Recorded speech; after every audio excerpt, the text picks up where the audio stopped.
आखाती देशातील युद्धामुळे देशात निर्माण झालेली गॅस टंचाई आणि त्यातच सरकारने गॅस सिलेंडर नोंदणीचे बदललेले नियम यामुळे राज्यातील कुटुंबांवर विपरीत परिणाम होत असल्याच्या निषेधार्थ शहर जिल्हा काँग्रेसच्या वतीने येथील स्टेशन चौकात चूल पेटवून केंद्र सरकारचा निषेध व्यक्त केलाय।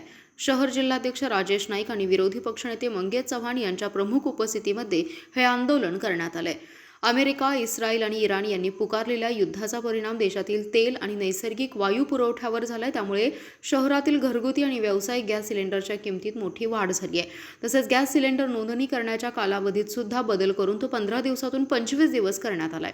या विरोधात महाराष्ट्र प्रदेश काँग्रेस कमिटीचे अध्यक्ष हर्षवर्धन सकपाळ यांच्या मार्गदर्शनाखाली राज्यव्यापी आंदोलन पुकारले। सांगलीत देखील आंदोलन करण्यात आलं। यावेळी आंदोलकांनी केंद्र सरकारच्या विरोधात जोरदार घोषणाबाजी केली आहे। मंगेश चव्हाण म्हणाले, गॅस बुकिंगचा कालावधीही वाढवलाय।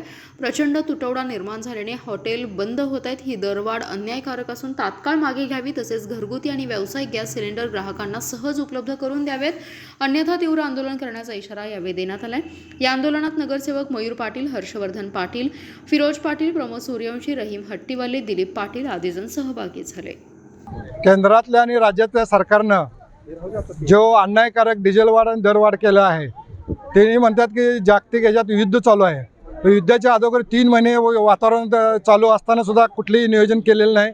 कोणत्याही प्रकारचं काम नियोजन न करता त्यांनी देशाला आणि डायरेक्ट प्रायव्हेट कंपन्यांना फायदा होण्यासाठी दरवाढ केलेले आहेत। दरवाढ करत असताना ज्या वेळेला 400 रुपये दर होता त्यावेळेला ह्या स्मृती इराणी आणि भाजपच्या नेत्यांनी डोक्यावर गॅस घेऊन नाचले होते।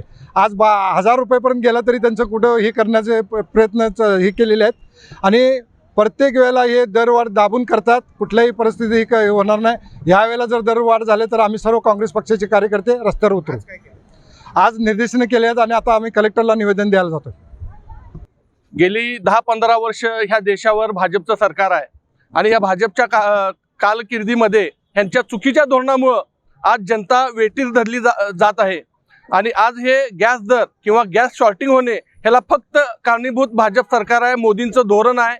आणि ह्या विरोधात आज आम्ही शहर जिल्हा अध्यक्षाच्या नेतृत्वाखाली सांगलीमध्ये चूल मांडून आंदोलन केले। कारण आम्हाला जगाला देशाला दाखवायचं आहे की मोदींच्या चुकीच्या धोरणामुळे गॅसपासून देश हा चुलीकडे चाललेला आहे। हे कुठं तर थांबलं पाहिजे आणि मोदींना जाग आली पाहिजे, ह्यासाठी हे आंदोलन होतं।